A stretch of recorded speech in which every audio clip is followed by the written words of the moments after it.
এবার পাল্টে যাচ্ছে দেশের ফুটবল। এক হামজার আগমনে বাংলাদেশে লেগেছে খেলাটির নতুন সুবাতাস।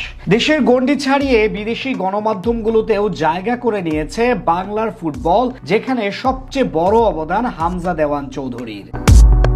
তার আগমনের কারণে ইউরোপের সংবাদ মাধ্যম আর পত্রিকার খবরে এদেশের নাম।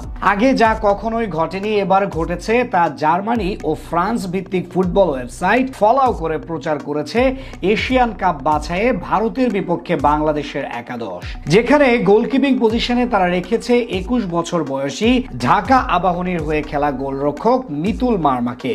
আনিসুর রহমান জিকুর বাদ পড়ার পর কাব্রেরার প্রথম পছন্দ হিসেবে বছর খানেক ধরেই গোলবারের দায়িত্ব সামলান তিনি।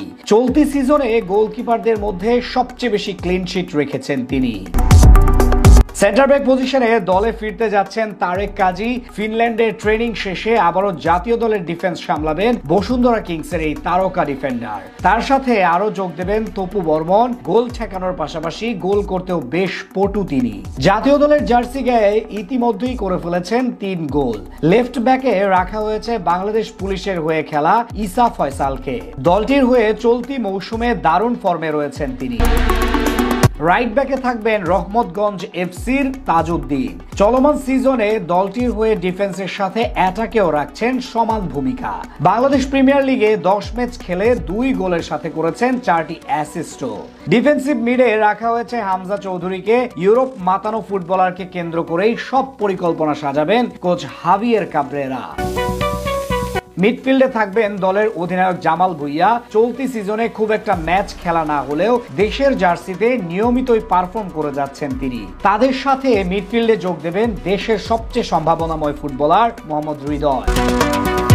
প্রথমবার হাভিয়ের কাব্রেরার অধীনে আক্রমণ ভাগে থাকতে পারেন 3 ফুটবলার। ইতালি মাতিয়ে বাংলাদেশে আসা ফাহমিদুলের অভিষেক ঘটতে পারে ভারতের বিপক্ষে ম্যাচে।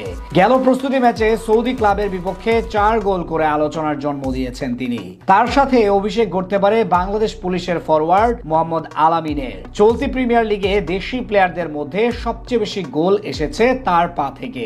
আলামিনের পর দ্বিতীয় সর্বোচ্চ গোলদাতা রাকিব হোসেন হবেন আক্রমণের সবচেয়ে বড় ভরসা।